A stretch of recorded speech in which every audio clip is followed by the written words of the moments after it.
evening, everybody. Welcome to part of the Patchogue Arts Council Summer of Love. I'm Lori Devlin, the president of the Arts Council. And the Arts Council for the summer has been remembering 1967. So we've got sculptures in the garden, we've had exhibits all around the town, we've got a new mural across the parking lot for the Summer of Love, and this film, What Could Be Better Than Monterey Pop 1967. So I won't take up much of your time. I'd like to bring on our guest speaker, Norm Preslin. He's a faculty member at Stony Brook University, and he's going to speak to you a little bit about the Monterey Pop Festival. Hi, everyone. It's great that we're here to celebrate Monterey Pop. We had a first screening on Saturday, which went great, but I'm particularly happy about tonight's presentation because in addition to me just rambling, we have Bennett Cohen. Let's bring David out here. David, I'll introduce David in a second, but for the purposes of tonight's program, David was a member of Country Joe and the Fish, and he's in the movie Country Joe Performs, and David's. Got to look quick to see. Got to look quick. But you'll check his clothing out, though. It's pretty cool. Again, my name is Norm Preslin. I teach at Stony Brook University.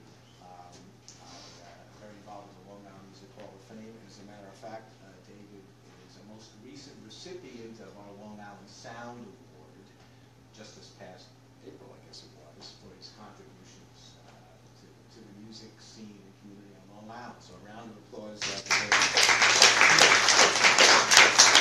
So what was that? So really got the keyboard up. Okay, we got the keyboard. So let me just, I mean, there's so much to say about David. Let me say a couple of highlights about him, and then before we start the movie, we'll just take a couple of minutes maybe to talk about, you know, the time. And I'm looking around the room, so most of you were certainly around. Most of you were around in 1967. How many people have seen this movie already? Okay. I got to tell you that this most recent reversion of it, it's celebrating the 50th anniversary. I mean, it's going to knock your socks off. I mean, the sound is like unbelievable. The quality of the shots are just unbelievable. So even if you've seen it in the past and you think you remember what it was, you're going to have a little bit of a different experience, particularly in the theater like this. We played a couple of times. The first time we played, we back near Gravenitis on about half an hour's worth of material, and then we did the second set. We opened with Lester Chambers. We did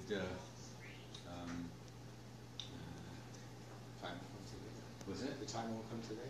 No, yeah, that's right. From the Chambers Brothers. But we did, I can't remember the song. We did it for about 20 minutes.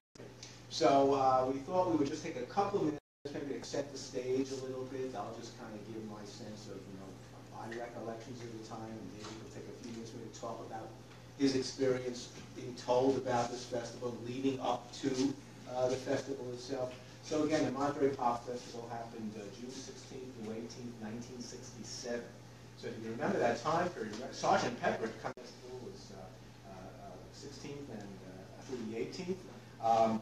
It was actually a music festival about a week or two prior in San Marin. But for the most part, it is considered, for all kinds of reasons, as the first major pop, for all kinds of reasons, bringing bands from other parts of the country, the way the sound system worked, just everything about it sort of laid the foundation for festivals as we know it today. It was technically a benefit. I think there are a couple of people who got paid, but for the most part, it was a benefit.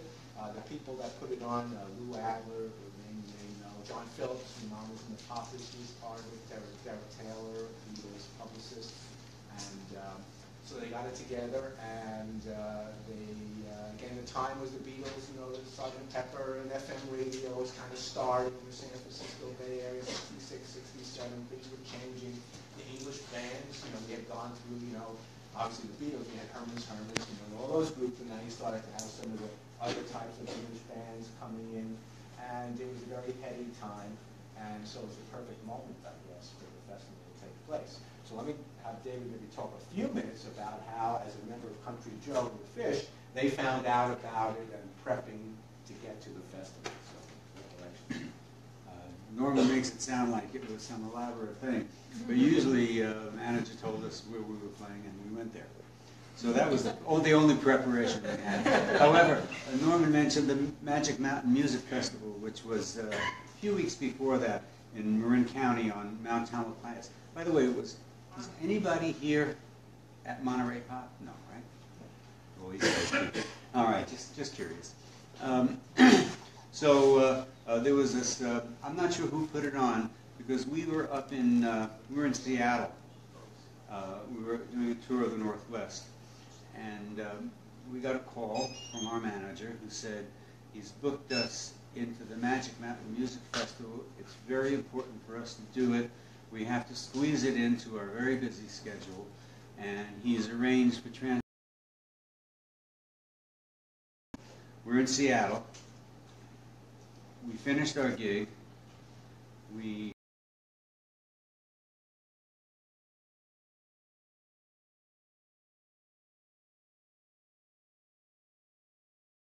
to heliport in Sausalito, and there we were met by Hell's Angels, who took us up on the backs of their motorcycles up to the festival. And so we were up there, and we got there. We milled around a little bit. Then we went on stage and we played. And we got off stage. We milled around a little bit, and we got back on the bikes, back down the hill to the Sausalito heliport, back to San Francisco to the airport, back to, and we flew into Vancouver because that was our next night. So that was kind of how it was. And we heard that Monterey Pop was happening, but we, for us, unless it was right in front of us, it wasn't really happening. So when Monterey Pop actually happened, we got to Monterey and we checked into hotels, and it was really nice. I have to say Monterey Pop was probably the best gig I've ever played up to that point and since. It was designed by musicians, for musicians, and also, of course, for the audience. So anyway, so you'll see. It's terrific. When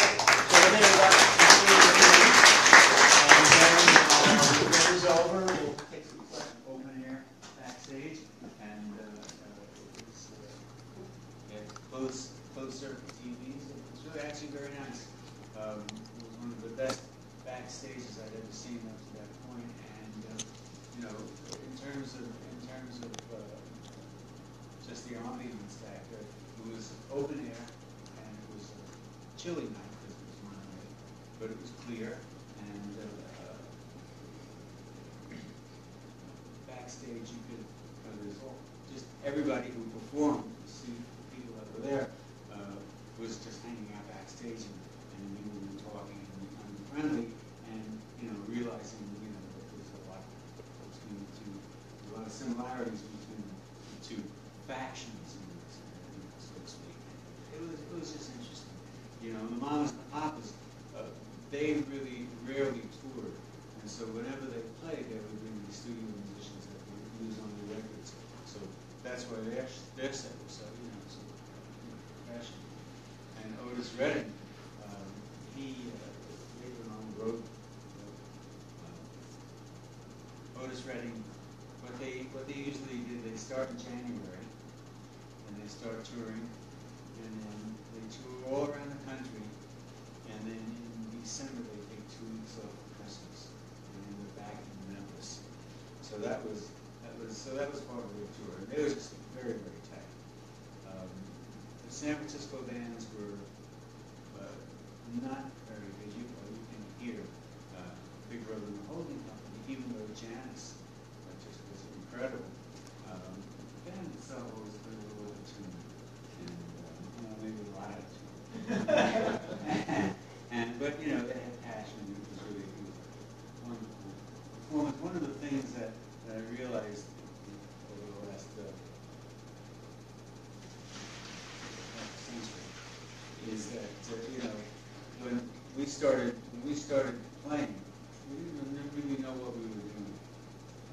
Kind of made it up as we went along. For myself, I never really played organ until Country Joe and the Fish. I played piano when I was a kid, but I didn't really like it. I wasn't learning what I wanted to learn. But then I discovered the guitar, and that was like a love affair. So when I went to California, it was as a guitar player. But there was this old beat-up piano performing.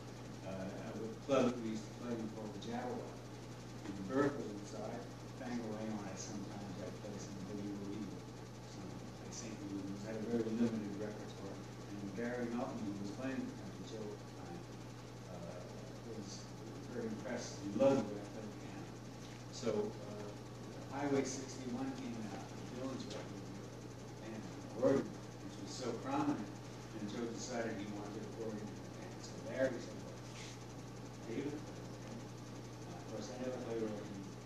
And any organ I ever saw was like these theater organs or church organs. It's so huge and intimidating. I thought, no, it's not my instrument. But I wanted the gig, so I said, sure, I'll take it. And that's when Country on the Fishman Electric. And first gig that we played, actually, I played on the guitar because they hadn't gotten the organ yet.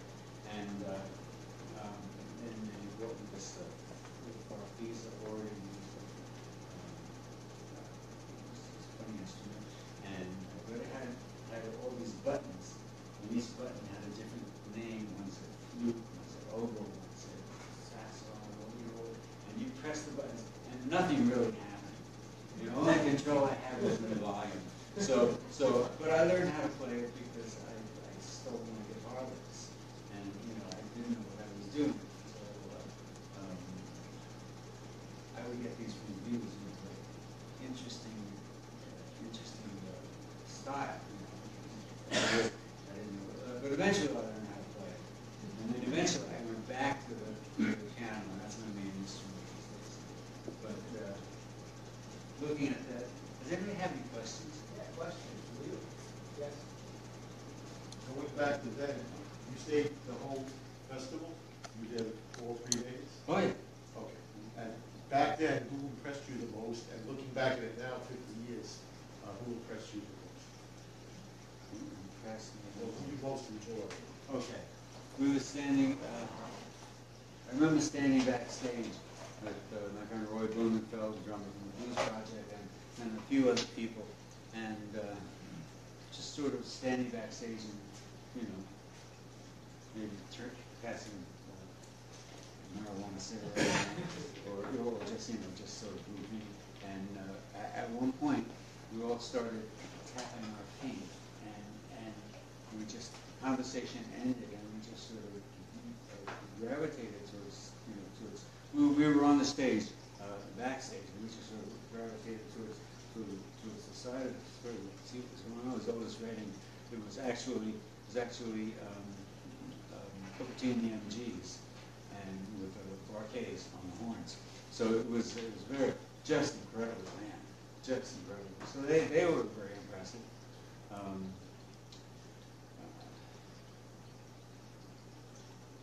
Ravi Shankar was definitely, those ragas, those morning ragas, they can go on for hours. So this was only about 20 minutes.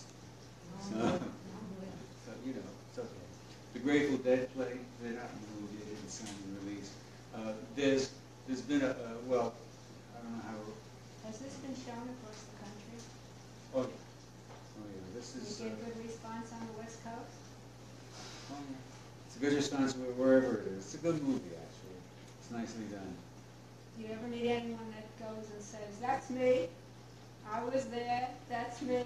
The audience or the performance? The audience. Probably. I don't remember that. No. I mean, I haven't had that. I haven't seen it. Well, I've seen it more now. But I remember seeing the Rushes before the movie came out. They were just showing it to the bands that were around, and so they invited us to go up and watch the Russians. I mean, it was incredible. It was about, I think we were up there for about 4 hours watching. Was that out there first? What's that? Was it out there first? No, I don't know where. Well, it probably had, again, it probably first had maybe just like maybe the big cities played first. I know New York, but I haven't seen it before. So probably the major markets had it So first. now is it streaming, as they say? Yeah, yes. Actually, you can find it on YouTube. Oh my And watch it on YouTube. goodness. What we saw here, though, is they refurbished it again specifically. That was a little overview. They also did a reissue about it was a while ago. I think maybe 40th Some anniversary. outtakes of other. So there's like three discs now. The first one is this movie, and the second one is Jimi Hendrix's whole set and Otis Redding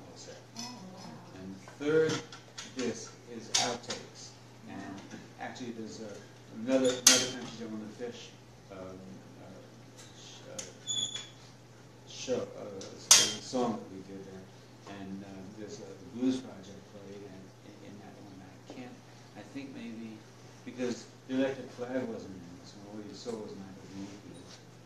Did you recognize any of the people? Watch it for hours and hours and hours and hours and hours. I'm sorry? You could sit in your living room today, Yes? and like the kids say, binge. Well, David Crosby was in there. Was it Karen, David Crosby? One of the Yeah. monkeys. I Yeah. saw Mickey Dolenz. Actually, you might remember. You saw Mickey Dolenz, right? Yeah. And if you remember, the Monkees sold the most albums in 1967. They were the biggest American, It's two songs. The first one is a song that Country Joe and Janis Joplin were an item for about a minute, maybe a minute and a half. But they fought all the time, and they both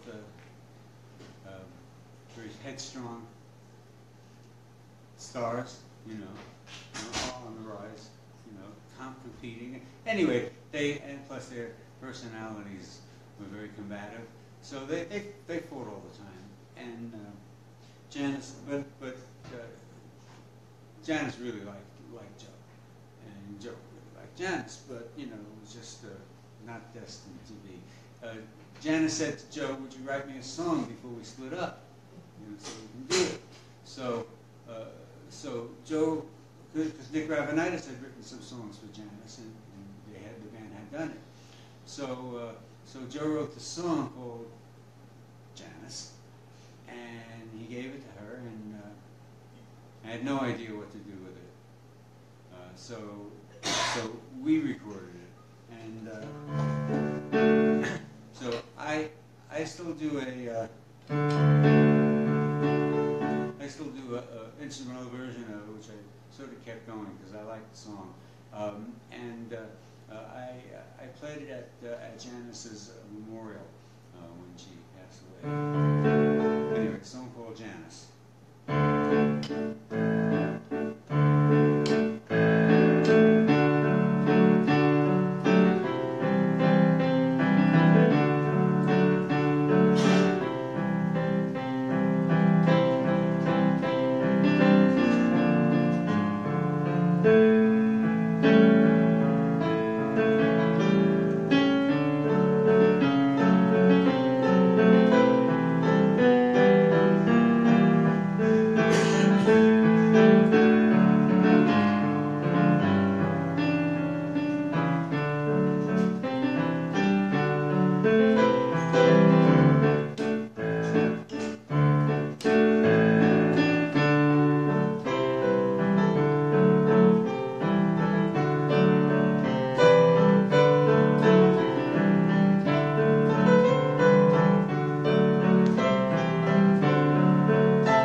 Hitchhiking from Los Angeles to San Francisco, probably about 1964 or 1965, and this is his adventure. He was picked up by these two guys recently. I've heard a couple of different stories. I heard a story that it was his mother's brothers that picked him up. I also heard a story that it was Cheech and Chong that picked him up. But, you know, whoever it was, these couple of cats, they were pretty cool. Anyway, and this is his adventure, and you'll notice just a time warp here that they give him $20 and he pays his airfare. So times have changed. Anyway, it's a song called Flying High.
Maybe time for another question or two. Where's his next gig?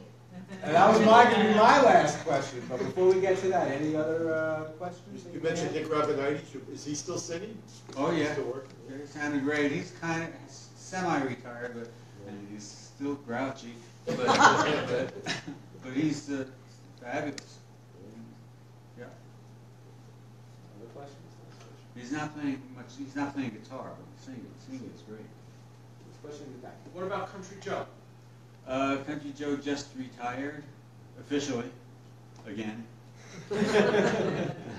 But he's still around, still grouchy. You seen the guys from the Blues Project? Sorry? The Blues Project. What about them? I still see Roy a lot, actually. Roy is my favorite drummer. So whenever I have a gig that I can afford him, because he's out in California, I'll take it. We went to Brazil together, and we did some. What about Danny Caleb? Was that? Still playing Danny? Danny's still playing. I haven't seen Danny in a while. He lives in Brooklyn. His brother, I don't know if you know his brother Jonathan, who's also a musician. Al's doing Al. I think he's living in Boston. He's in Massachusetts. Yeah, he's living in Massachusetts. Yes? Quick question, this was a charity event, Right. and I know the grape workers strike was, I think it was 68 though. I was just wondering what the charity was. You know, I don't know. I think the reason they declared it a charity, well, first of all, they really didn't make very much money, Yeah. the festival Obviously, itself. yeah, $5. But the movie did very well. Uh-huh. And none of the bands really got paid. And maybe a couple of the bands got paid. I'm not sure, but I know we didn't get paid. They're waiting. No, we weren't supposed to get paid.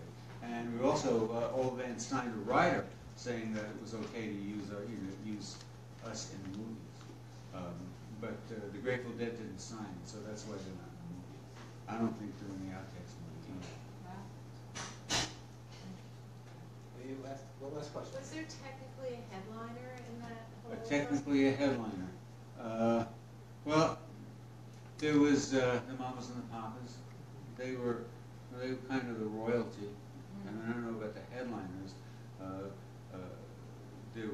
Brian Jones was floating around literally floating around the festival grounds, and it was a pretty wild event. Dylan did not show up. None of the Beatles showed up. Were they supposed to? It was. So I the think- original film did well? The original film when it first came out? Replacements. For me personally, when I got to California in 1965, the middle of 1965 to about the time of this festival, maybe the end of the summer, perfect moment. And it just, I'm so glad I